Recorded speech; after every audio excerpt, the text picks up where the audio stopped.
PodcastOne presents the Steve Austin Show Classics. Shane Helms, what's the word on the street down there in North Carolina? Man, I heard there's a hurricane coming down here, man. But, I think it's all pretty calm and cool and collected these days. So we're doing pretty good. How about yourself? Oh, they said there's an earthquake coming through Cali. Ain't got here yet. There's been a couple in the past, but they said there's a big one on the way, too. So I'm kind of looking forward to that one. Not looking forward to it not happening. So I'm kind of like a long-tailed cat in a room full of rocking chairs out here in Cali, man. I can handle hurricanes and tornadoes with all due respect, but them earthquakes kind of rattle me up a little bit. Have you ever been through one before? No, just a little one. The ones I've been through, because I live in Marina Del Rey. I think we live on something that's called like the alluvial plain or whatever, like a big bunch of jello, to put it in basic perspective. So the few little ones that we've had, it feels like something just it feels like someone just drove their car into the side of the house. It's just like boom, and then it stops. Now, my wife was in that big one that happened a few years back. I mean, that Mac Daddy one, and she wouldn't sleep in her house for I think 4 or 5 days because she was thinking it was going to fall down. So, I don't know, dude. That's the only thing about Cali that bothers me, that and the traffic. Hey, what are you up to now? What are you doing? I was actually in one when I was doing that Ready to Rumble movie. So this was back in '99, and I was staying in it was in between Hollywood and Burbank, and I think the address was actually a Burbank address. Warner Brothers Studios had these apartments over there. I think it was the Oakwood Apartments, and so that's where they were putting me up at. And I ain't never been, obviously, in North Carolina, we don't have earthquakes, so I didn't know what was happening. But I woke up in the middle of the night, and of course, everything was shaking. And at first, I had some people above me that were pretty loud sometimes, and I thought it was just them being loud. And then everything's shaking, so I don't know what to do. But I just assumed get the hell out. So I ran out. It's 3 a.m. I'm outside in my damn underwear. Nobody else even comes out. Nobody else, because they've been there for, I guess, forever. So they were used to it or whatever. Nobody else even came out. Nobody else even gave a shit. I was like, all right. So I go back in. And I turn on the TV, and the news don't even say anything about it. I'm like, damn, they're dreaming that shit? And so I thought I was dreaming. But I went back to sleep, and the next day I woke up, and it was on the news that I guess it actually hit somewhere near Vegas with that one. And it was pretty big where it hit, and the L.A. area just got the aftershocks. But, yeah, so that was my little earthquake story. But I did. I ran outside in my damn drawers, and I'm just out there all by myself, too, going, okay. No, man, we ain't had one in a while, but according to the papers that I always read, there's supposed to be a big one heading this way, but I don't know. I just kind of hope it doesn't happen while I'm here. It seems like every time I'm gone, my wife is here by herself, and then she'll always tell me about it. It's like the bigger ones happen when she's here by herself. But, hey, dude, what have you been up to lately? What are you doing now? Are you retired? No, man, I'm back in the ring. I just did a show in Georgia this past weekend. I was over in Germany the weekend before. With TNA, I do. I'm an agent at TNA. That's what I was. That's right. To do that. But every now and then, I got cast. I should say, I'm a manager. A heel manager for some of the young guys in the X division, and in those matches, I'll get involved. Because I'm still active, so it's not necessarily a Paul Heyman type manager or anything like that. I'll actually get to go and, of course, take my lumps. We just had a big Ultimate X match, and I took, a bump that's probably too big for somebody at my age to be taking anymore. So, and it might be the last time I take that particular bump. So, I'm still rocking and rolling, man, having fun. But I got me a farm now, too, here in North Carolina, and I've been planting some shit this year, so that's work. That is some hard ass work. So what are you trying to grow out there? Fun. We got a little bit of everything, man. We got potatoes, onions, snap peas, snap beans, okra, cucumbers. We got about me and my lady are working on it. So we got I think it's like 18 different rows, and it's interesting to see it happen. But I knew it was hard work, because, I know farmers, and my grandparents had a farm, and I spent a lot of time there when I was a kid, but I didn't do any work on it. But there's a newfound respect. You learn where the term redneck actually comes from, because that son whoops your ass. You know, that's where the term comes from. You could tell the people that worked outside because the sun burnt their damn neck up. And that'll wear you out. That's a different kind of fatigue. What made you decide to haul off and start farming? Just because, me and my woman, we got 2 kids. We're going to be in it for the long haul. I had a couple homes, but she had some land. So we're just consolidating everything, and moved to the farm. And the farm was her family farm. So it's about 120 acres altogether. So just preparing for life after wrestling is, in terms of, I don't know how many years I got as far as bumping goes, but that card's filling up pretty good. That bump card's filling up. So just preparing for life after wrestling and, and being out here, it's more room for the kids to play, and I get to spend time with them. And also we bought a house for my dad right across the street. So we got him out here too, so him and his wife can spend time with the grandkids and everything. So, just trying to be smart with the money. I got the couple of other houses. I got them on the market now. Just going to get rid of them and put everything in this little big. And this is where I'm going to hope to spend the rest of my days. Yeah, man, what kind of style are you able to work in the ring these days? Because I thought you were pretty beat up from that motorcycle crash and everything that you put your body through. Yeah, I was, but I came back from that. I can't do long sprints, I'm not going to do a 100-yard dash. But in the terms of being in the ring, you really can't tell, how bad my foot was messed up. So, when people see me, that's what I hear all the time. It's like, man, I didn't know. You can't tell that you're hurt at all when you're out there. But it's one of those deals, too, kind of like Ozzy Osbourne. When I come off stage, I go, it hurts. It hurts more now than it used to. When I'm out there, I feel good. The adrenaline's pumping. And, I'm sure you know the feeling. When you're in the ring and that's what you love doing, that's why I feel most at home. That's why I'm most comfortable. But it just, it hurts a little bit more than it used to. But I can still rock and roll. How old are you now? I'll be 43 in July. So how long can you keep doing this? I think 45 might be a good stopping point. I feel good right now. Like I said, I've been working a couple of weekends in a row, and I think what happened too is when you take time off and you do a match once a month or once every 2 months, that shit hurts because you're not tough anymore. You're not taking that constant grind. You kind of need the grind to stay tough a little bit. So that's why some of the shows I'm doing lately is just to get ring time because I think I got one more good little push and I'm gonna do one good farewell tour. And we'll see how it goes from there, Yeah, but I call that ring shape. Not only just respecting lungs, because you got to get your cardio up, because you can get on a elliptical, you can get on a treadmill, a bicycle, you can do anything, and you can improve your cardio. But until you get in the ring, start taking bumps, punching, kicking somebody, going through some high spots, trying to work a body part with some tension, it's a whole other thing. But then also on the other side of that, like you said, it's just ring shape or bump shape. Man, if you ain't taking bumps, all of a sudden you start taking bumps that you ain't been used to taking. Your body's sore as hell because you're not acclimated to it. So it's kind of like a two-stage thing to be in ring condition. It's cardio one, but it's just bumps. Your body gets you. It's just like starting in my football playing days.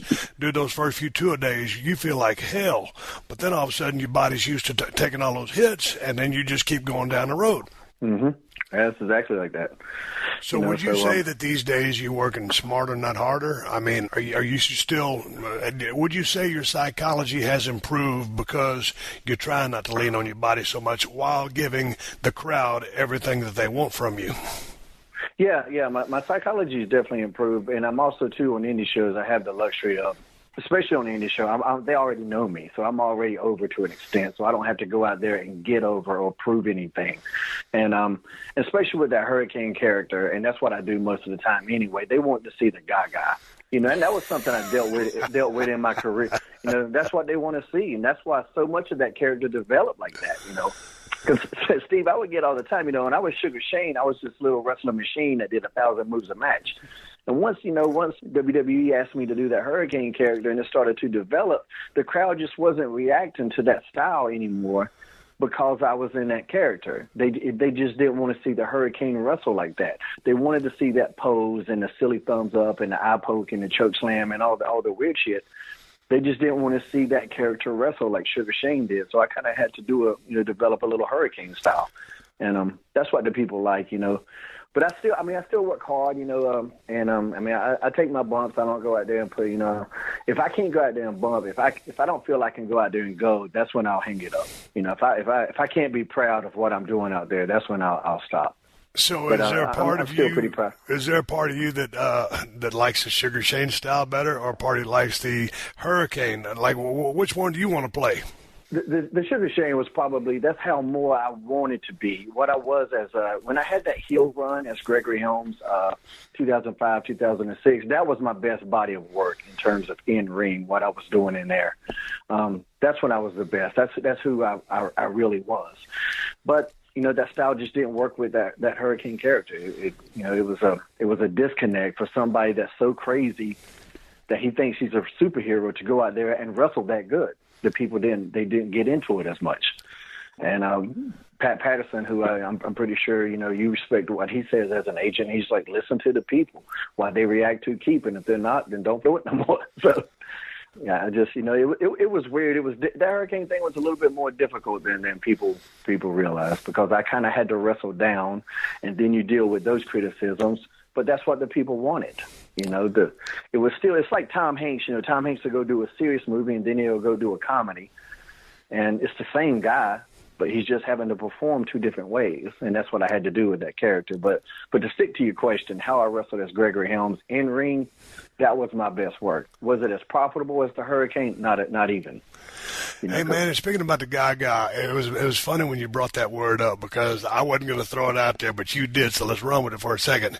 Explain to people what the gaga is, because I know the wrestling fan's going to understand. But what's the gaga? When you throw some comedy out there, when you make people laugh, it's comic relief is. It's an important element in storytelling to have comic relief. You can't be serious. You can't be just deadly serious all throughout a movie. You need a break. You need a breather. Something that's more character related. When myself at 200 pounds would go and try to choke slam Big Show, who at the time was 500 pounds, and the people start laughing their ass off. When I'm in that Rumble and I go in there and try to double choke slam Stone Cold Steve Austin and Triple H, the two biggest stars in the business at the time, and I do it and I try with as much conviction as I got, because I know I can do it, and people laughing their ass off. That's what the gaga is. But also, the gaga would be, some of the old standard stuff, like, maybe test of strength, yay boo, to your point, many times it's comedy, but sometimes it's not always comedy. It's just some of the old shtick that you're able to get away with in some of the towns. Yeah, the Tennessee two-step type shit you used to see. Hey, well, speaking of Gaga, what did you think about the match between it was Fandango and Tyler Breeze versus the Uso? Did you see that? Yeah, that was I think of course they did a lot of ha Gaga in there too, and that's character driven, and sometimes that can be weird to do in the middle of a match. But for me, whenever I do that, I would always front load any comedy ha Gaga spots I would always do those in the beginning. Because once we get into the meat of the match and you start punching me in the face, well, then it's not funny anymore. And now I got to fight. So that's how I always handled situations like that. And they kind of seem to do that a little bit. And when they got into the match and with all the false finishes at the end, the crowd seemed to really enjoy it. What do you think? To me, it's always funny in the different ways that you can hook a crowd, because. So a lot of people, you watch that and think, God dang, man, they just set the business back 10 years. That's what we would say, like in a locker room. But, it ends up, by the time that match was over, they had that crowd pretty much hook, line, and sinker. So it worked to hook them in. The crowd was buying it. But when I first started watching it go down, I was like, first of all, I thought Tim Conway. And then when Tyler comes out in the dress, I'm thinking Carol Burnett. And so I'm like, what in the hell is going on here? And me, dude, I'm kind of into more serious aspects. And unless it's just straight up, kind of, regular guy. So when they came in with the ha-ha, and one time when he started, when he tripped one of the Usos, and then he put the mop in his face, the mop was beating him up. And so I was like, God dang, man. But again, it was very entertaining But you can only do that in so many times and get away with it. I thought they was able to get away with it. Ended up crowd buying into the match, so they hooked them with it. But it's just always interesting to see. Had they not been in Chicago, which is like a premier wrestling town, as you know, kind of a stronghold for WWE, and those people are rabid wrestling fans. It was interesting that they bought it, and two, interesting that they had endorsed it, and the crowd was with it on the back end. But as I was watching it go down, man, I was really scratching my head to see, how the crowd was going to take this, and they bought it. Mm-hmm. So those type of comedy spots, you got to be really selective in. And to your point, you're exactly right with Chicago. I was talking today with the old Disco Inferno on a podcast that we do with Conan, and talking about how Chicago, for me in WWE, that was the hottest town. And absolutely. I think across the board, that was the crowd that always they were there and they were live and didn't hijack the show. I mean, they would chant whatever they wanted, but they chanted as a part of the show. They weren't trying to really take away from anything. And so that they definitely benefited off that crowd. But I think they were smart about keeping it in the beginning. And then, like I said earlier, once we get serious, we get serious. I mean, and that's when comedy that's when it can work. You see that in the Spider-Man movie. He's out there being funny, but once the heel starts kicking his ass, well, okay, now Spider-Man's going to fight again. You don't really crack jokes when somebody's whooping your ass. That's when things aren't funny. But yeah, they got to, but they do have to be selective with it because that act can get old. I was with Flair one time in Philly, and I started to do something funny, and Philly was kind of a heel town, and Flair's Flair, and sometimes it's hard, when he was a heel. And you've seen it his last couple of years in WWE. It's hard to get people really to boo him at that point. Right. And this was with Evolution. It's just hard to boo Ric Flair. He could be out there just stabbing somebody with a knife, and there's going to be somebody wooing in the crowd. He's at that legendary status. And I started to do something like mock his pose or something, and I heard the crowd start to boo, and I was like, okay, no comedy on this one. I'm gonna have to do his, stay serious here. So you just got to be selective and got to be able to feel that crowd. And if they're starting to turn on it, be prepared to adapt to it. Would Philly buy into the Hurricane, and also would Nassau Coliseum? Because a lot of times, man, when you was a babyface and just, God forbid, for some reason you was making your comeback at Nassau Coliseum, dude, I mean, especially if you was a white meat baby, chances are you was going to get booed out of the building, or the whatever pop you got was going to be about half of what it would be in a normal building, and that's not running the fans down. I mean, they're just a heel crowd. How did the Hurricane work in the heel towns? Did they embrace you and endorse you, or was it 50-50, flip a coin and just see what the reaction is? They never turned on me, so I always, I had more problems, and it wasn't problems that I created, but WWE on TV, especially, every time we went to Canada, they would make me wrestle a Canadian. Like so many times. Yeah. And I think they just started because the Canadians, at least they wouldn't turn on me. Now, they're going to be for their pro-Canadian crowd. Right. They're going to be for their hometown. But at least they wouldn't turn on the Hurricane because that character still was beloved. So they wouldn't turn on me. But they were still, the worst one I think ever, it was in Halifax, Nova Scotia. And me and Jericho are working, and he's the first Canadian on the show. And I don't think he'd ever even been there before. So it's his first time in Nova Scotia, first Canadian on the show, and he's trying everything. He's using the wrist tape to choke me. He's eye poking. He's low blowing. He's flipping off the crowd. They're Jericho the whole time. They're not turning on him. It ain't going to happen. And we're fighting a good fight, And the finish, if you remember Jericho's stuff, he was going to put me in the Boston, what's he call it, Walls of Jericho? Yeah, Walls of Jericho. Lion Tamer. And so, I was going to do the thing where I valiantly fight to the ropes, and as I get 1 inch away, he's going to drag me out to the middle. But I'm the superhero, so I'm going to push up, and I'm going to fight valiantly to the ropes a second time, and he's going to drag me out to the middle. And that third time when he sinks it in, that's when I'm finally going to tap. Now, that's what's supposed to happen. But this crowd won't turn on him. They're pro Jericho. They're Y2J chants. They're all this and that. The second he put me in the Walls of Jericho, my ass was tapping. I said, the hell with this. Let's get out of here. And you went ahead and tapped? Yeah, I said, this is over. We're good. We got them. This is what they want. I mean, that's what they wanted. They wanted it, and there was no use to fight it. sure, in the grand scheme of things, I might look a little tougher if I fought to the ropes twice, but that was what the people wanted that night. And it was one of those just feel it moments. And Chris was like, oh, that was the best call of the match. All right, Shane, let's hold it right here. Let's take a pause for the cause so I can take a break for the sponsors to keep the Steve Austin Show on the air twice a week, downloading 2 cans of audio whoop-ass for the working man. Coming right back with Shane Helms. You're listening to another classic episode of The Steve Austin Show, only on PodcastOne. Do you own a home or condo? Or perhaps you rent a house or apartment? Sure you do, and Geico knows it can be hard work. Because whether you own or rent, you still have to fill it full of your stuff. Your furniture, the flat screen, and all the boxes of stuff that have been sitting there ever since you moved in, but haven't unpacked. It's hard to find the time, right? But you know what's easy? Bundling policies with Geico. Geico makes it easy to bundle your homeowner's or renter's insurance along with your auto policy. That way, you'll rest easy knowing that your home and all your stuff is protected. Like the furniture and that flat screen. Plus, getting a quote on homeowners and renters insurance is super easy through Geico. It's a good thing, too, because you already have so much to do around your home. You know, like going through all those boxes of stuff. Visit geico.com, get a quote, and see how much you could save. It's Geico easy. Visit geico.com today. That's geico.com.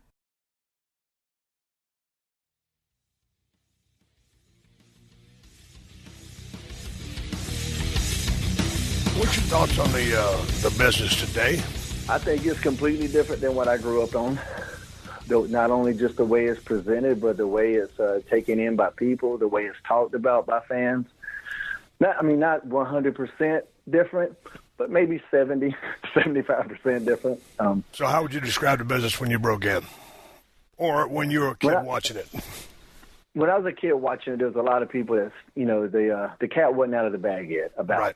Not officially. I've always felt like, if you got any common sense, you can kind of look at pro wrestling and see what's going on. Yes. But the cat wasn't officially out of the bag. But now that the cat's out of the bag, it's like they're not going to believe nothing anyway, no matter what you do. And you can have 2 guys out there that really don't like each other, and they're really beating the shit out of each other. And, fans are like, this will work. So it's hard. It's a lot harder today to get people to buy any real heat. So it's definitely harder to get heat these days, especially because there's no real heels, and because there isn't as much reward to being a heel anymore. The rewards go to the tweeners. The heels that you like and the heels that sell merch. There are no real people out there that I want to die like some of the heels I saw as a kid. Those are heels when I was growing up. When you talk about Jack and Jerry Briscoe, I hated them. I hated them so bad. I would have never bought their merch. And everybody hated them. And you see a guy like Buddy Jack Roberts. Like, I hated him so much I couldn't stand it, not understanding that that's what's supposed to happen. But in the modern era, it's, the baby faces make money and the tweener heels make money, and the legit heels don't. And I think that's what hurts, because your tweener heels get over if you have legit heels. If there's no legit heels, then there's nothing for them to be between. Just baby faces and half-ass heels. So you kind of need that person. It's like if you saw Silence of the Lambs, Hannibal Lecter was the tweener heel. He wasn't the heel. He was the tweener because he was so interesting and cool. Everybody liked him. Buffalo Bill was the guy you hated. He was the weirdo. So he was the real heel. And, of course, Jodie Foster was the babyface. But because of that, that made the movie more interesting. But we don't have any more real legit people that you just despise and you hate them. And if you do, they're not rewarded because they're not getting merch. So they're not considered, or they're not selling merch. And the payday isn't good. The payday isn't good for those guys. But they're very vital, but it's a lost art. But how much heat do you think can still be gotten? Not as much as back in the old days? No, not as much as back in the old days, because there's no way to work the people, because everything gets out. Everything gets out, all the backstage stuff. People are so interested in what goes on backstage. They're almost more interested in what goes on backstage than who beats who that night or who's going to be the champion that night. I mean, it was, so much talk was are they going to put the title on Jinder Mahal? That's what they say now. Is the company going to put the title on Jinder Mahal? Not is Randy Orton going to lose to Jinder Mahal, or is Jinder Mahal going to become the champion? Is the company going to make him the champion? They talk about the the backstage aspects of it more than actually the storylines that are being presented to them. It's a very strange thing, because when I go to a movie, I was like, I just saw Guardians of the Galaxy 2. I didn't come out going, man, they gave Rourke there a good push. So-and-so didn't get as good as push that time. He didn't, he only had a 2-star performance. I don't come out of movies thinking like that, but wrestling is overly dissected by fans these days. It's hard to just sit back and watch. It seems. There's still some that sit there and enjoy it, but especially, what would be called the internet crowd, which that's kind of a loose term because everybody has the internet these days. But the ones that, really pound social media, they seem to be more interested and, engaged in some of the backstage stuff than what they're actually seeing. You know what? I can watch it both ways, Shane. I can watch it like one, I spent 15 years in the business. I've been a lifelong fan. So, basically, man, I've got 40 some odd years in business, theoretically, or have been engaged in the business, whether as a fan or one of the boys. So I can watch it from an insider's perspective, because I know how everything works mechanically, psychologically, heel baby aspect, and big picture. But I can also try to sit there and for as much as I can, try to, as they say, suspend my disbelief and just buy in and watch as a fan and try not to be critical. So I can watch both ways. I can think about the writing, but god dang, I just feel like it's really tough on the business because, like you said, everybody wants to talk about the backstage aspect of the writing aspect of it. Just like you said, Guardians of the Galaxy. No one's walking out of that thinking, man, they could have written Batista a couple more lines. I heard he was really funny, real good comedic timing. But I mean, theoretically, you come out and say, man, they could have gave Batista a few more lines, or they could have let so and so do this, but they don't. They watch the movie for what it is. They buy in, dude. It's Guardians of the Galaxy, and they totally get lost in it. And they're not worried about the writing. It's all about the movie and how the movie was presented. So, with wrestling, people just refuse to do this. Like watching Walking Dead. I'm not sitting there thinking, God dang, man, Rick's got to do this, or I'm mad at Rick because he didn't do this for writing. I'm watching it for what happens. But people don't seem to be able to watch wrestling for what it is. Yeah, exactly. And I hear talk about ratings in wrestling more than any other show that exists. I rarely see any other and I'm a TV junkie and I'm a movie junkie. I rarely see that where a genre of fans are just obsessed with ratings like they seem to be with pro wrestling. And I get that it's a important thing, especially dealing with commercials and advertising and all of that. But it's such a vague unit of measurement these days with all the different ways that you can actually get the technology, when you get it on tablets and different things and YouTube and all this type of shit. So ratings are just a lot different now. They mean a lot different things now than what they used to, but just how fans talk about it. Like I don't see that with any other anything, not really. You'll see it sparingly, of course, if something does great. I know Walking Dead a couple of seasons ago had like some monster rating, then it was everywhere how good it did. But on the weekly basis, how ratings are talked about, I see it more with wrestling than anything. Like fans are just blown away by that, and to them that's a measurement of how good the show is, when that's not true at all. I mean, it's definitely not true with how good the show is.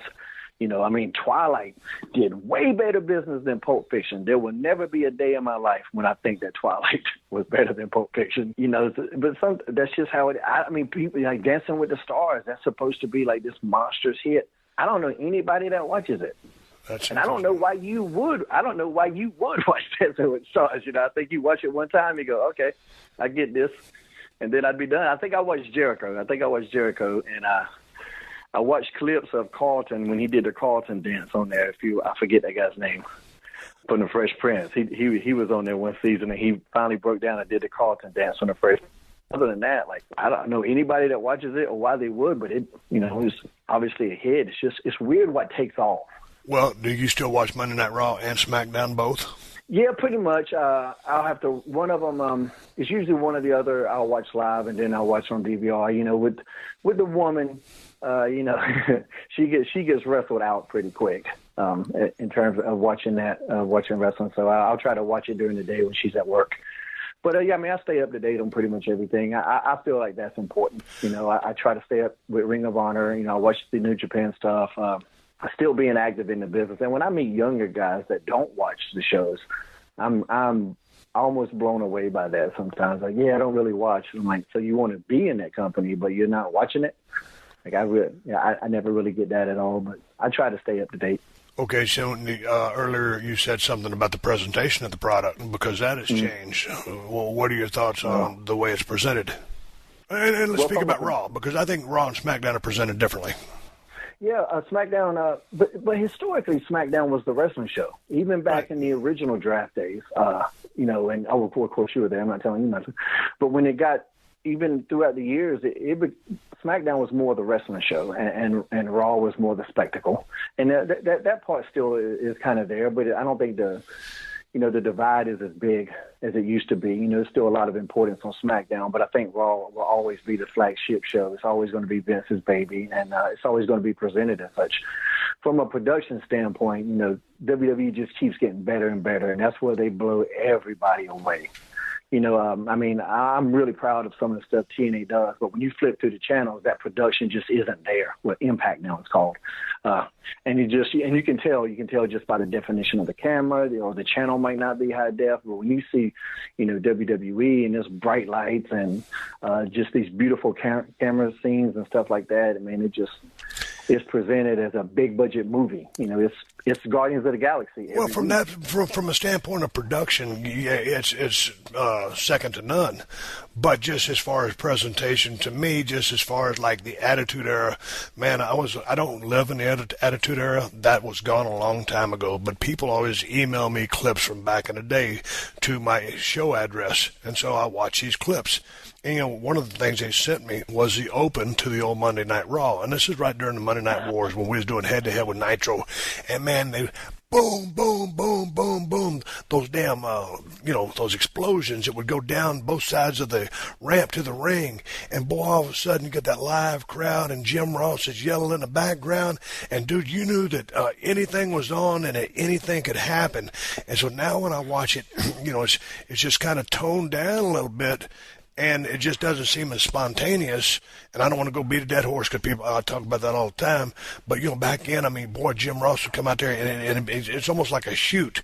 And so now it's like, I guess we were doing it back then, but it just seems like almost every single show opens with that interview or that talking segment. I know Vince always talks about setting a hook, but god dang, wouldn't it be cool if you could just roll into a Monday Night Raw and bam, right out of the gate, ding, ding, ding, ding, making a way to the ring, or this first match or something like that. Start off with a dang wrestling match, then have the promo segment and set the hook for the rest of the show. But I don't know, I just think a switcheroo doing something different would be a breath of fresh air. I think part of the reason behind that is, and it was something to do with, you know, looking at studies and numbers of quarter hours and stuff like that. Whenever you had somebody out talking in the beginning, the quarter hour, they always held the audience from flipping channels into that second quarter. That's part of why that is. So with Impact, we've actually done that recently where we start off right with a match. We start off with two guys fighting in the crowd and made their way to the ring, trying to change that formula up a little bit. And, I mean, people seem to like it, but there's not been this huge spike in the numbers or anything. So I think with WWE, they could probably risk it too and try that stuff because I think their audience is going to be what it is, whether they do that or not. So it'd be worth it for them, especially, you know, with how everything is backed by the network anyway, to try some new stuff like that. I wouldn't mind seeing that. But I'll tell you what, man, going back to the old Mid-South Power Pro days, I mean, because you get that out of Watts. I mean, sometimes there'd be a match in the ring, sometimes there'd be a promo. I mean, you never knew what they was going to hit you with. And again, those are days long gone by. But, you know, shit, when you turn something on, you don't know what to expect other than badass wrestling and the shoot aspect of it. It's like I'd like to see it presented in a serious fashion. Fines men levied against the boys when they do something wrong. Treat it like a shoot. We know it's a work, but treat it like a shoot. So going back to Guardians of the Galaxy, if I'm watching that, I can totally just dive in and, hey man, I'm playing by their rules. I'm with them hook, line, and sinker. Yeah, that's how. Just imagine how ridiculous that movie is, and you buy it. There's a little talking tree in there that only says 3 words, and you buy it as a character. But that too's on the fans. At some point we just got to, as fans, stop asking questions. Stop asking so many questions. Just sit back and enjoy it. When I watch a horror movie, I really don't believe that there's ghosts in there, but I can take myself out of that and watch it for what it is. I would like to see more of the, treated serious too. And I know being the comedy guy, that might shock some people, but like I said earlier, I love that part. And comedy doesn't, Conor McGregor's a funny guy. He can go out there and talk. Then when he gets in the match, you beat ass. It doesn't mean that the whole entire show is all serious. A lot of Flair's promos to me were just entertaining as hell, but when he got in the ring, it was serious business. So I think when people hear more seriousness, they think we mean the entire show and you can't have any fun. No. Because there are some of the old school guys that say funny ain't money. That is a total damn lie. Funny has made a lot of money. It made me personally a lot of money. Comedy is huge in Hollywood. There's a lot of comedians make a lot of money. Bad funny doesn't make money, and that's the difference.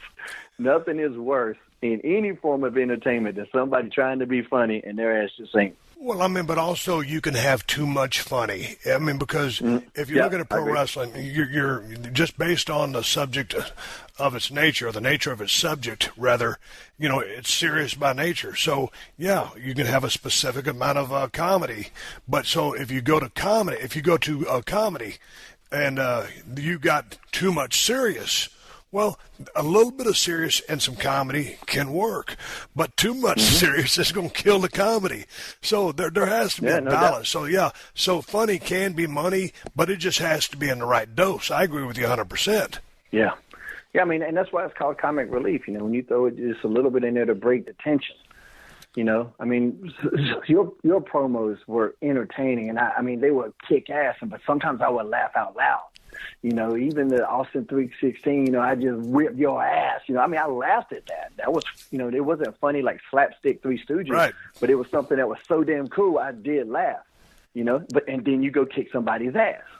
So it's just, it has to be used sporadically. If you read a Stephen King book, he'll throw a joke in there every now and then. You get your little smirk, get your little giggle, and the next thing you know, somebody's getting murdered. You're right back to the serious shit, It's a very important writing element, and people that, if you actually take writing classes, they will learn that, and it has to be used sparingly, and the vice versa. Like you just said, you can watch any sitcom, and every now and then a sitcom will get serious, and it'll mean something, but they can't do it all the time because you're watching a comedy for a reason because you want to laugh.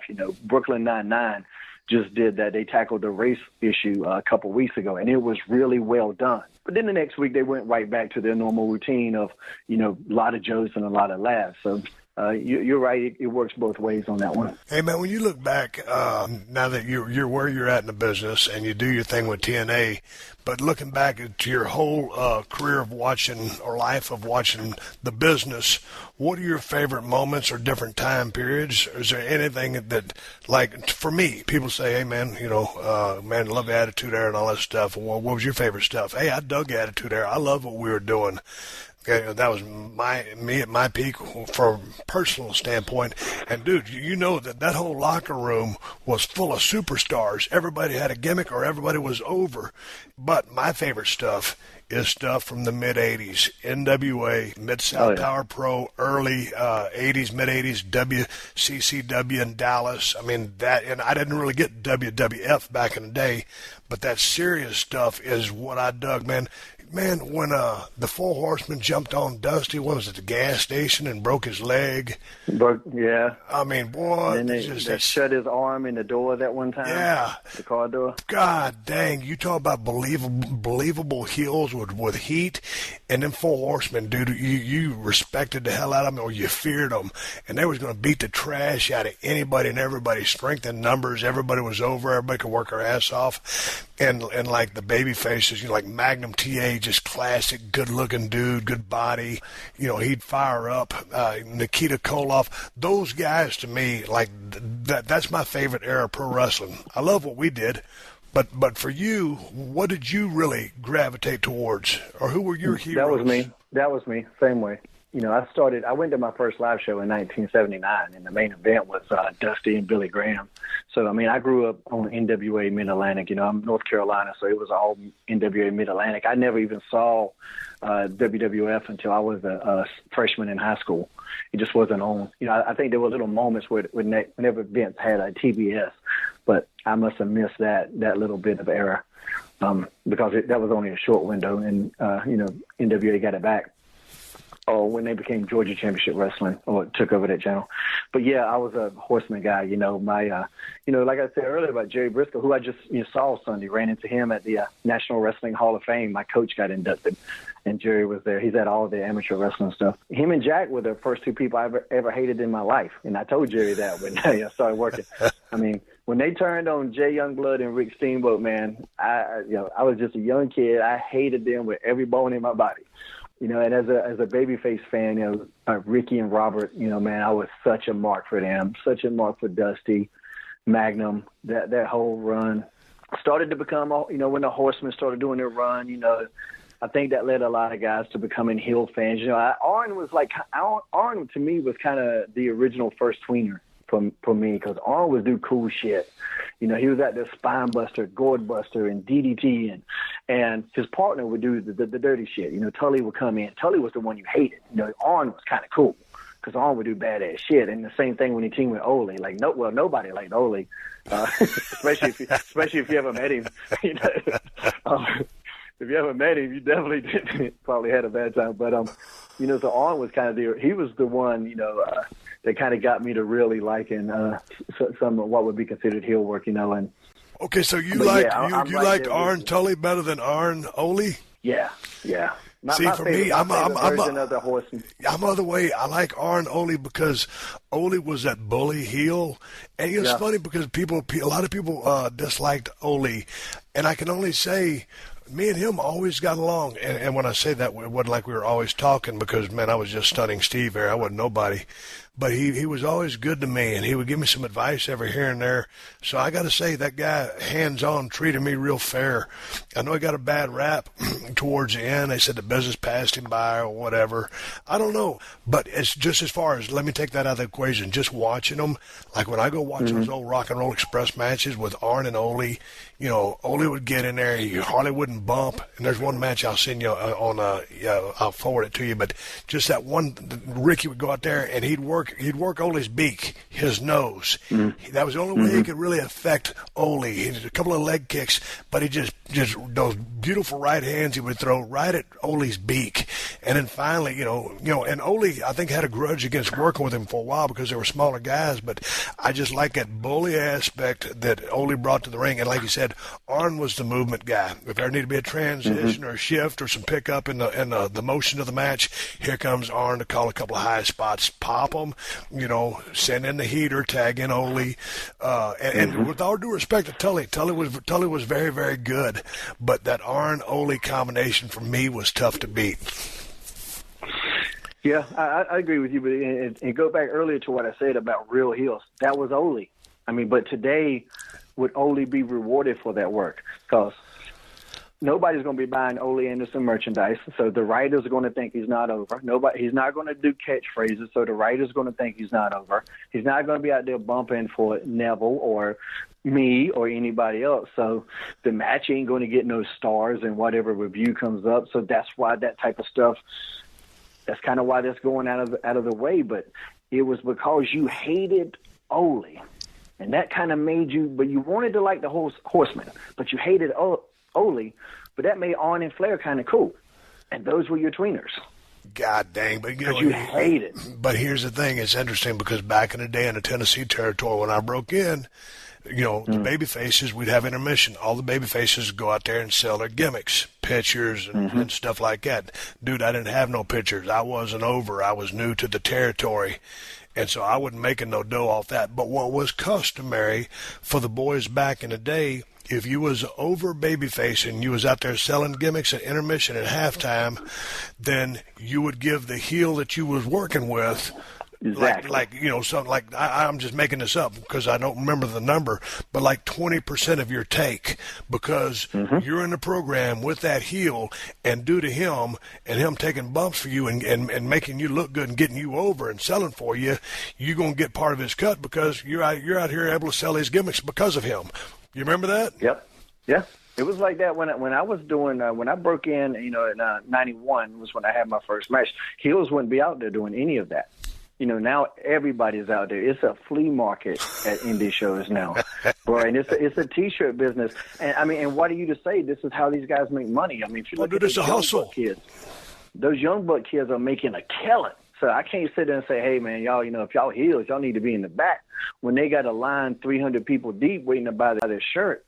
So it's just a weird thing now. But it would be nice if they had legit heels that, like, the promoter paid them more.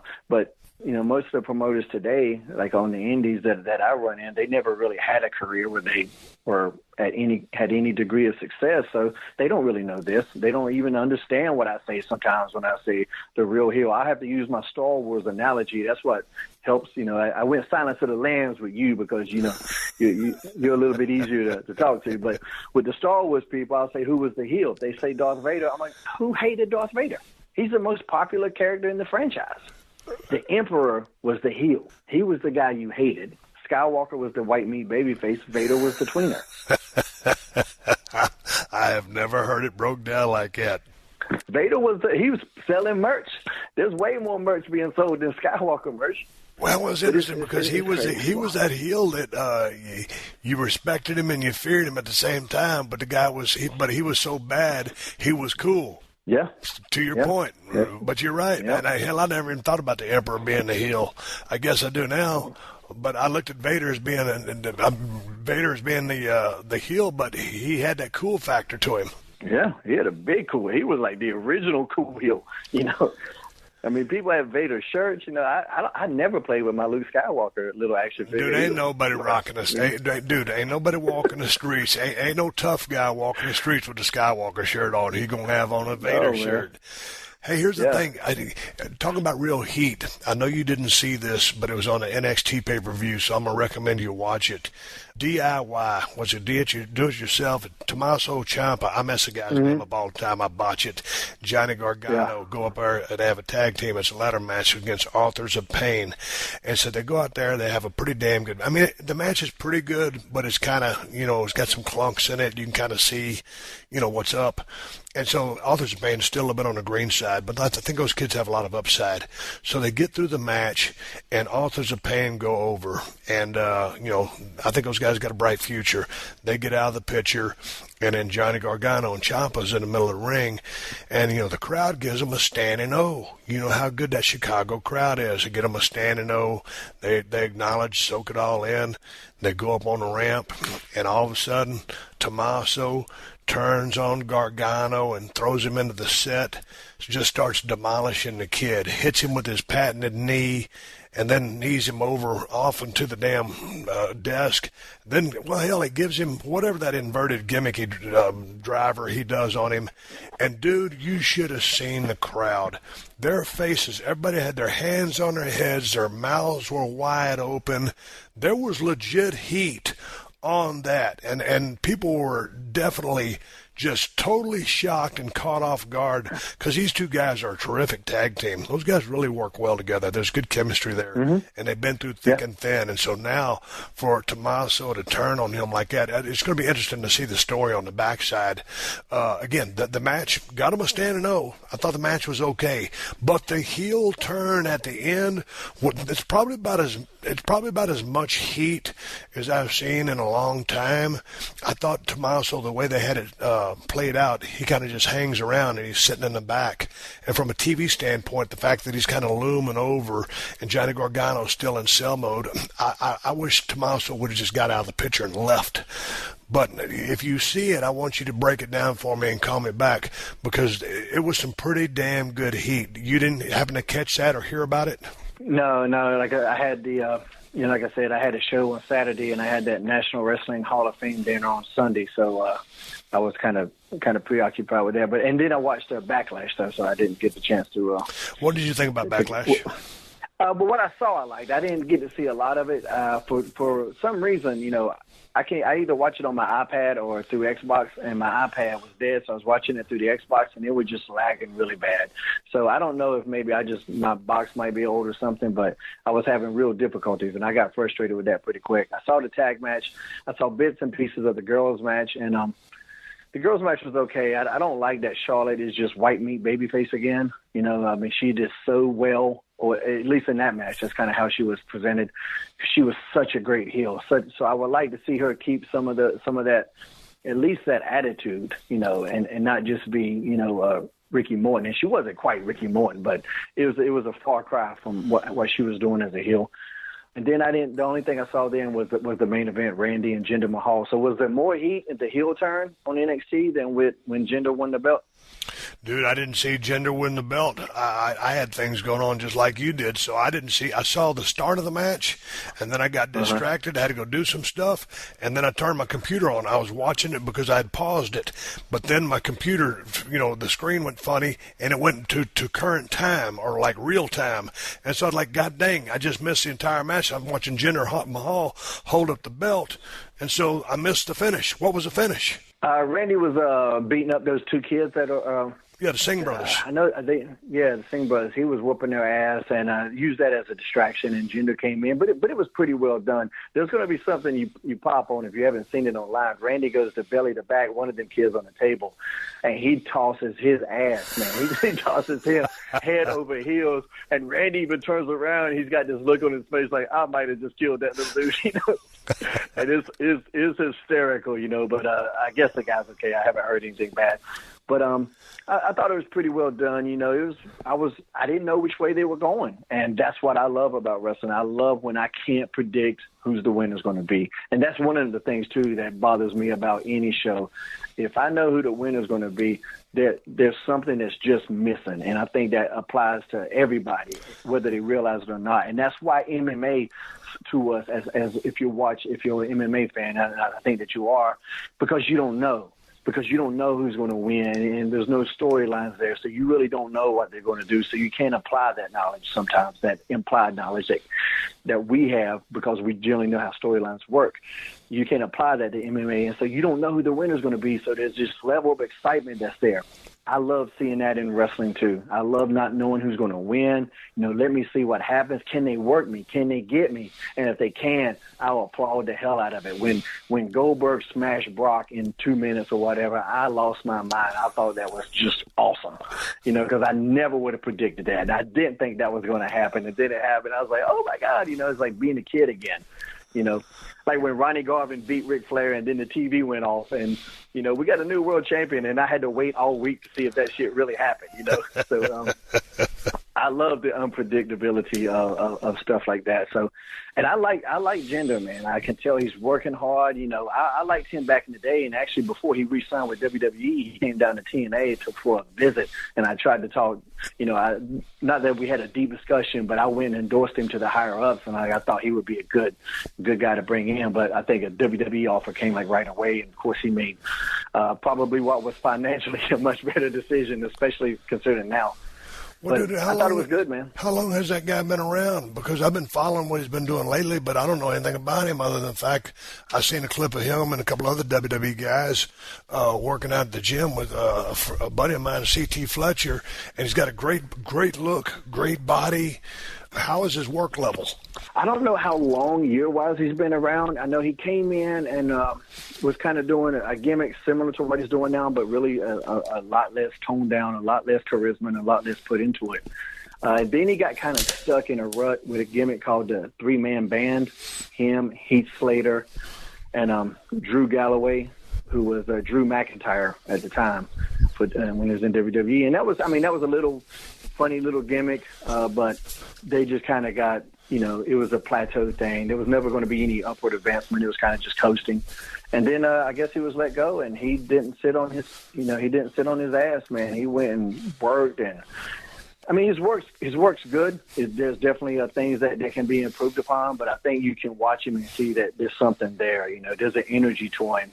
His promos need to get a little better. He's got good facials, but he goes to the angry face entirely too fast. Yep. He's in Hulk rage face way too much. It doesn't develop slowly.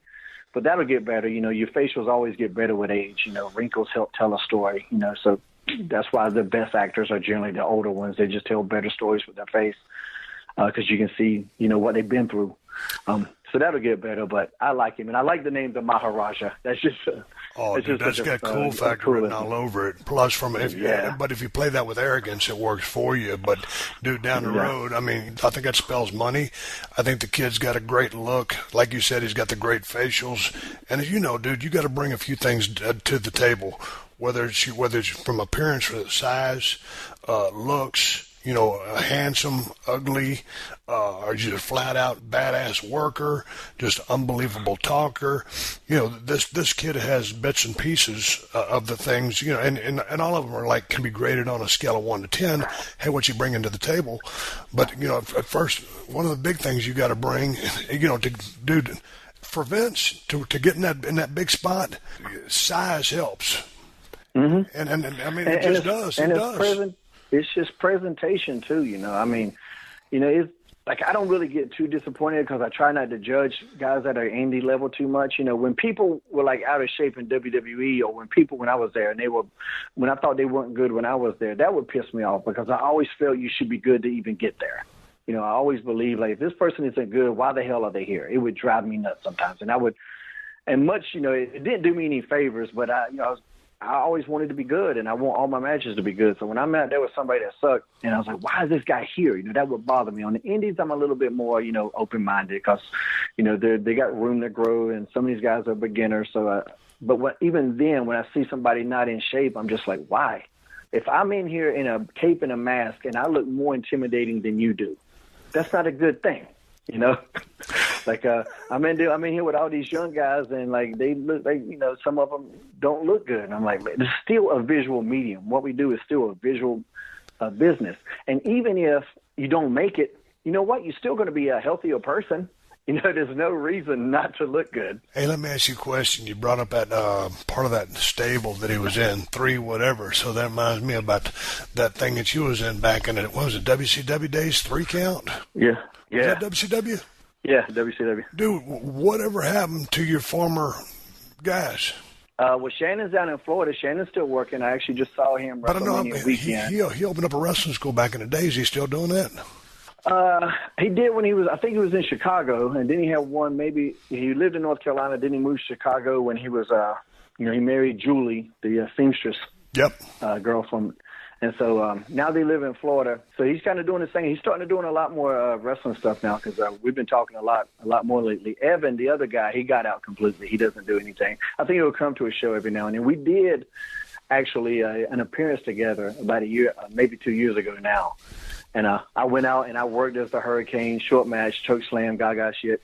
And then Shannon and Evan came out and we played the old song and we danced. And, the fans had a pretty good time with it. So that, too, was I didn't grow up listening to damn boy band music, but it was a gimmick presented to me. And you want to do it? I'm like, oh, sure, I'll give it a shot. Same thing with the Hurricane. I never thought I'd be in the cape and mask, but they asked me to do it, and I said, I'll give it my best. Well, you're like somebody basically they're giving you, hey man, here, we're offering you an opportunity to do something, So yeah, it's like you got to have an open mind. But it's like when Vince called me up and said, hey man, why don't you come in and be the ringmaster? And I'm thinking, between you and me sitting there on the phone, I'm thinking, man, boy, it sounds like shit. But I need a job. Hey, but to your defense, it was shit.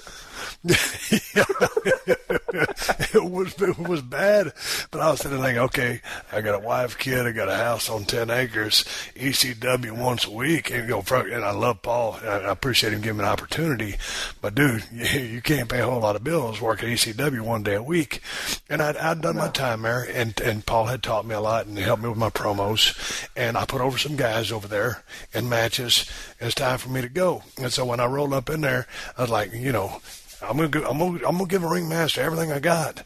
But, when I came up with the idea for Stone Cold, that's when I knew I had a good idea. But, it's just like you said, an opportunity. And that's the thing that Vince always says. He goes, Steve, I give people opportunities. And I was like, man, you're the one that makes everybody stars. You're the guy that picks who gets over and who doesn't. But then after being in the trenches, you find out. He does give guys opportunities, and you can either swing, or you can hit a foul ball, you can hit a single, double, triple, homer, you can hit a grand slam, and you can strike out. But the man does what he says. He gives opportunities. And so, it's like 3 count, hurricane, ringmaster, whatever. Take a chance. Yeah, no doubt. That hurricane thing, when they, like I said, especially at that time with all the WCW guys there, like, we were all clamoring for TV time. I mean, you were safe, of course, but nobody else, especially nobody on that WCW side, was safe. That damn gimmick that invasion angle was going to hell, and we all knew it. And not knowing how long that was going to last. So when they came to me with that, I was like, I'll do my best. And then just looking at the landscape, I mean, and I was actually talking to Jerry about, I had this almost exact same conversation with Jerry on Sunday, when he was asking me, because he didn't really know about my amateur background, because I couldn't really show it as the Hurricane, because, I'm in cape and mask. I can't be out there single high-crotching people, because it would be a disconnect. And so he was like, well, I didn't know all that. And I was like, well, but when I would look at the landscape of what we had then, and they didn't have anybody like the Hurricane. I mean, we had Kurt Angle. I loved amateur wrestling, but Kurt Angle was on the show. You know what I mean? Right. So, and he did pretty good in terms of, that amateur wrestling stuff. He did pretty good, And then you look at, Sugar Shane or who I was on the Indies. I was a little ass kicker, but man, we got Stone Cold on there. We got the greatest ass kicker on the planet. We got The Undertaker. We got all these great personalities and characters, but we don't have somebody like the Hurricane. So that was another reason why I really got so into that character, too. I was like, this is how I can stand out more than anything. I can go be just another wrestler, and I'll wrestle and have way better matches than I can as the Hurricane, but the Hurricane is going to make me stand out. And when you talk about paying bills, like I said, that those Gregory Helms action figures did not fly off the shelf. Pun intended. Those Hurricane ones did really damn well, At Gregory Helms, at Gregory Helms, I was trying to be a legit heel, and I had a conversation with Vince, which I really appreciate, because I told him I don't want merch. So if people are buying my merch, then they're not buying me as a heel. I said, and I asked him, well, can you take care of me on the pay-per-views? Because he was giving me, quite a couple pay-per-view appearances back then. Hurricane, I really didn't do a lot of pay-per-view stuff, I did some, but not as much as I probably should have, or could have, I should say. So he really took care of me on terms of pay-per-view paydays and stuff like that. That money helped fill the void that I got when the merchandise train stopped rolling when I stopped doing it. So, I appreciated that. But I did have that conversation with him. I was like, they're buying my merch, then they're not booing me. Hey, man, tell me about your relationship with Vince and talking about the merchandise money, because that's an aspect that I think a lot of people miss out on. The relationship with the old man, or in whatever the case, Triple H now, or whoever's that guy. But a lot of guys are too nervous to talk to the man about money, percentages, royalties, etc. And if dude, I always tell people that, but a lot of people and a lot of the boys don't get it. They don't learn the man, they don't learn the system, and they don't end up making money that they could have. Whether you're on top, middle, bottom, there's always more money to be made than what you started at. Mm-hmm. So how did you take that up with the old man? Was that something you were never bashful about? No, but I picked my spots with him. If I had something to talk to him about, and if it was important, I would watch him during the day. Because Vince is a strange guy. If he's in a good mood, he'll say yes to some dumb shit. And if he's in a bad mood, he'll say no to a great idea. Yeah. So I would just watch him. If he was in a bad mood, that could wait for next week. If he was in a good mood, I'd march right on over. And but yeah, I got in trouble a couple of times, so like getting into it with agents. But other than that, we never really had no bad moments or anything. But as far as the merch stuff, when I was talking to him, because I kind of wanted the heel turn a little bit earlier, but the merch was still doing okay, so I wrote it out. But they kind of were getting lost with what to do with me. And they were just starting to use me to get other guys over. And, I understand you have to do that, but you can only do that to me so much. And, I remember talking to him. I was like, I get that I don't need to win every match, but my character is that I'm not a superhero. It's that I believe that I am.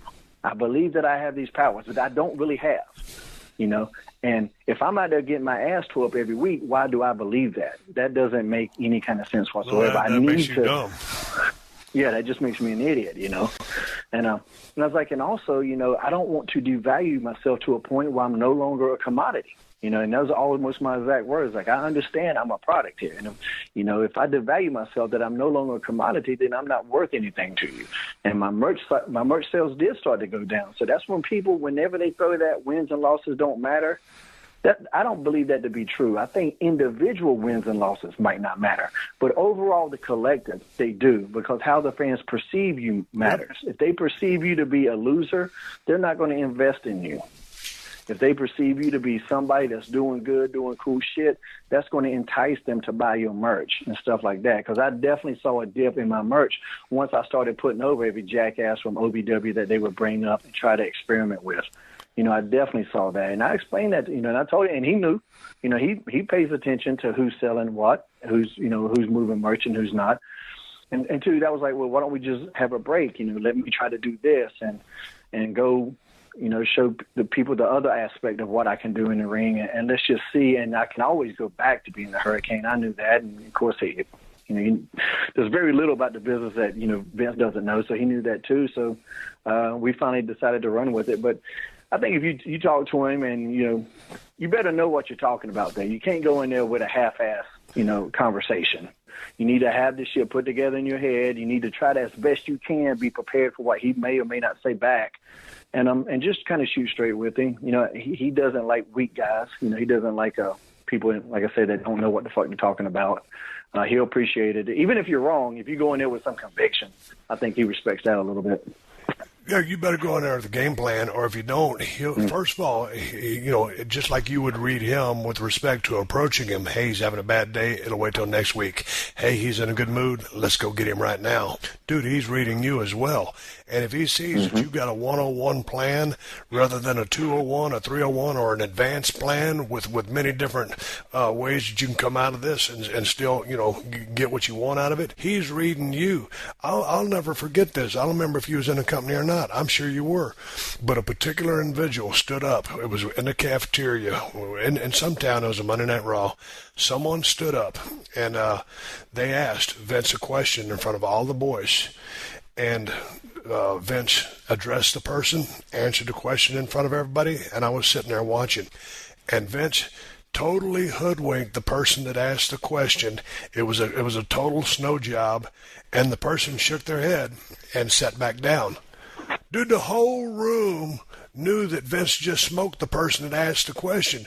But because the person didn't have the backup question or say, hey, you didn't really answer my question and call him on it, Vince got away with rerouting them, and everybody just went about their business. I was like, wow, dude just took that cat to school in front of everybody. Because you've been in there with meetings with him before you got up to speed with him. Dude, he would reroute somebody, and it was a famous story from as soon as you go into WWF, everybody's heard the story. Man, you'll get in there at Vince, all of a sudden you ask him a question, you're mad about how many days you're working or the amount of money you're getting paid, and all of a sudden you talk with Vince for 10 minutes, you walk out with a smile on your face, you walk 10 feet down the hallway, and you realize you didn't get nothing accomplished. Dude, you should have seen the master at work. But everybody knew, other than the person that asked that question, they just got snowed. Yeah. I'd already heard some of those stories going in, so I was as prepared as I could be. But I think even as prepared as you can be, there's always an element of surprise with Vince. And he definitely is an intimidating, powerful personality, and I could see people caving under the pressure of things that he says pretty easily. And I guarantee you, that question that whoever asked in the thing, Vince has probably been asked that question or something similar a bunch of times. So you got to imagine that his defense is, he's got a lot of experience in the defense department when it comes to being attacked or, surprised by questions like that. He's a hard guy to catch off guard. Yeah, but you got to understand, just to your point, his grandfather was a promoter. His father was a promoter. He's a promoter. Dude, I think Shane's fourth generation. So anyway, Vince is third generation promoter. So, dude, he's seen and done it all with respects of nut jobs that come through there. The personalities of the boys. They're some of the greatest guys on earth and gals in the business. But also, there's some very interesting, people with different mental makeups. You've heard some of the stories of guys, holding Vince down. I mean, strangling him. That old nail story, whatever happened on that little endeavor. But, different people holding Vince up. So, I mean, that guy's been around the horn more than a few times. And so, he's such a master psychologist, psychiatrist, it's unbelievable. But to get back to my original question, or to make a point of, I've always said, and just like you said, talk with Vince about wins or losses or merch or, royalties or take him on pay-per-view because I'm going to be a straight uphill. So I want to make sure I make the money. You got to learn the business aspects of the business because in anything you do, Shane, you want to make as much money as you can. And we've all said a million times, oh, man, well, I can't believe we're getting paid to do this. I do this for free. Yeah, I would. But I can make a lot of money doing it, so that's what I need to do. Yeah, that's a lot better option. Yeah. My one of the things that kind of hurt me financially and being more aggressive with the money thing is I'm just a really simple person with my needs. I almost wish that I were a greedier person, that I would want, I don't give a shit about fast cars, fancy cars. I got a nice truck because I needed a tax write-off. I didn't give a shit about none of that. I'm a really kind of a simple person. I'm a reader. You give me a bunch of books, I'm just as happy as anything. Not to say I haven't blown some damn money. I've probably blown it on nightlife more than anything. I definitely had that Ric Flair aspect of me that, I'll go to the club and it's just going. But, what I have right now, man, I'm just happy as a clam, and I didn't make anywhere near Steve Austin money, but I'm super happy with what I had and what I made. But if I would have been a little bit greedy and a little bit more aggressive, I definitely could have made even more than I did. But I didn't have that need, which is lucky, that's a blessing for me too. So. Well, what you got coming up next?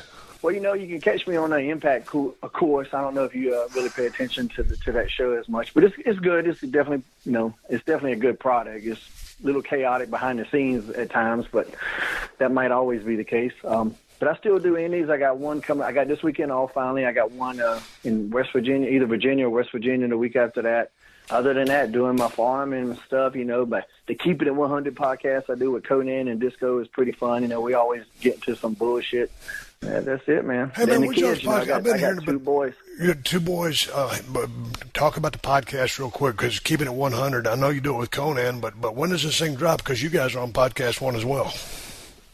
I think this drops on Thursday or Friday, kind of one of those days. Okay, so what kind of subject matter are you guys talking about on that podcast? It's a little bit of everything. They cover a lot of sports, different sports. They'll get into politics a little bit here and there, movies. I keep my stuff kind of wrestling, movie-based with those guys. MMA, me and Conan dish out on MMA and boxing a little bit. I'm still real big in the MMA as far as picking fights and betting on them. I still do pretty good in that, knock on wood. Boxing sporadically. Boxing actually had a little bit of a resurgence recently with that heavyweight fight that happened with Anthony Joshua beating Klitschko. I think 90,000 people in attendance. Heavyweight fight that really delivered with exciting, heavy-hitting guys. That was cool.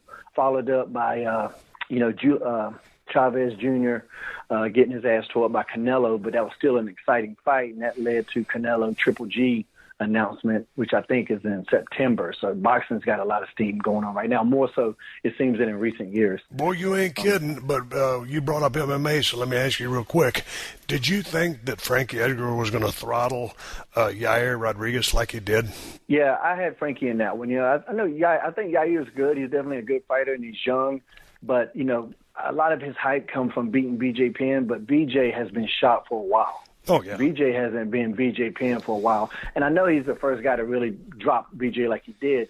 At the same time, that you know, this is a young man's game. You know, as much as us old timers want to think that our days were the best days, you know, athletes get better and better and better. And, you know, and then even I know he was not the young guy in the Frankie Edgar fight, but I think Frankie Edgar is a special fighter. He's only lost to like 2 guys in the last 10 years, Vincent Henderson and Jose Aldo. And Aldo just seems to be the one guy he can't figure out. But other than that, Frankie is an animal. You know, he's a nonstop machine. So yeah, I had him. I had a 5-fight parlay that I would have won all 5 except for the one no contest. They got ruled a no contest, so it killed my parlay on that one. But I thought that was a pretty easy card to pick. Miocic, I thought Miocic was an easy pick over Dos Santos. Dos Santos hasn't looked good in a long time. I mean, heavyweights, you got to be careful with heavyweights because one punch in a heavyweight fight and it could all be over. Right. But Miocic's on another level.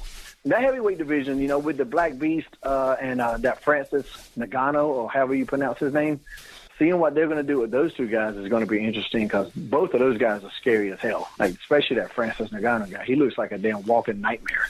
You know, he'll knock your damn head off.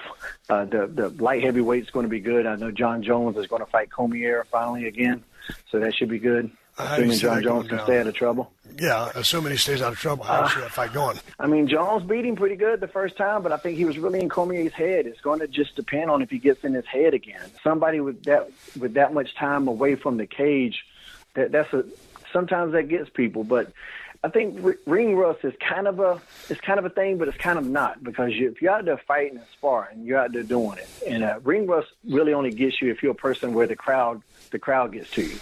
You know, if the crowd gets to him. But I don't think John Jones is going to have a problem with that. I'm going to look at the line. That one I will probably pick based on what the line is, because you make money betting on the underdog. Generally, you're able to make more betting on the underdog. So I'm going to see where that line's at, getting closer to that fight. Cormier, wrestling-wise, you would think he's definitely the better wrestler. But Jones got him down quite a few times in that first fight, and it didn't seem that difficult either. It'd have been great to have seen how good he could have been if he could have, you know, kept his nose clean. That's a good choice of words. If he could have, you know, if he could have stayed out of trouble, how amazing he could have been. My gut says John Jones, because he already beat him one time. I don't see why he can't again, other than the time away. But if he's applying his time away with Greg Jackson using him, you know, is a great coach. John Jones probably should get it again. Yeah, but I'll be pulling for DC. But I don't know. I will too. I like DC more as a human being for sure. Oh, absolutely. You know, but I mean, you can't discount the God-given talents of John Jones. I mean, man, that son of a gun was just a natural-born fighter, and he just does so many off-the-wall things. But God dang, like you said, if he could just keep his head straight, dude, when you're a UFC fighter and you got a Nike sponsor, and that's a deal you don't want to blow. Yeah, he made a lot of money, but he also lost a lot. It's dude, he's amazing lost how more much money than he's won. Yeah. Especially in these last few years, he's lost more money than he's won. Yeah. Well, anyway. So that'll be good. The middleweights are doing okay. You know, they're kind of that whole with Bisping going to fight GSP. I'm glad that kind of fell through, because that was kind of a silly fight to put together.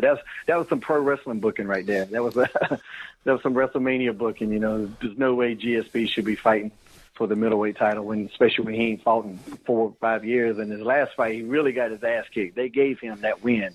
And it really wasn't, you know, that was when Hendricks whooped his ass. And he ain't done shit in years. And to come back just to be granted the title shot was kind of, you know, a little disrespectful to the people. Oh, dude. But honestly, if I was Bisping, I wouldn't want to fight Yoel Romero either. Anybody but him is, I think, Bisping's mindset. And I can't say that I blame him. I can't blame him for that. Hey, man, I'm going to ride off in the sunset. It was good catching up with you again. Oh, man, let's do it anytime, man. I'm so glad to talk to you. And you always put a smile on my face, man. You're a good dude, and you've always been good to me. So anytime you need anything, you let me know. Thank you for joining us for another classic episode of The Steve Austin Show. Please leave a rating and review on Apple Podcasts and tell your friends. For more Steve Austin Show, go to podcastone.com. That's podcastone.com.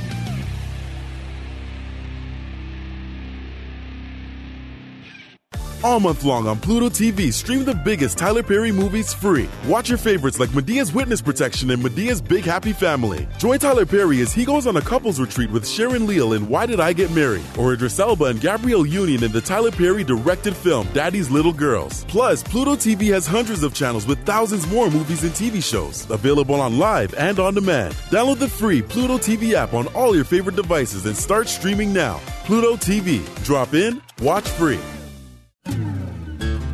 Hey, Friday Night Lights fans! It's Not Only Football, Friday Night Lights and Beyond is an episode-by-episode discussion of the hit TV series Friday Night Lights, hosted by yours truly, Scott Porter, who played Jason Street on the show, and my two wonderful co-hosts. Me, Zach Guilford, a.k.a. Matt Saracen. And me, Mae Whitman, a.k.a. someone who wasn't on the show but really, really loves it a lot. We will also bring on some special guests, answer your questions, and tell you about what's going on in our lives today.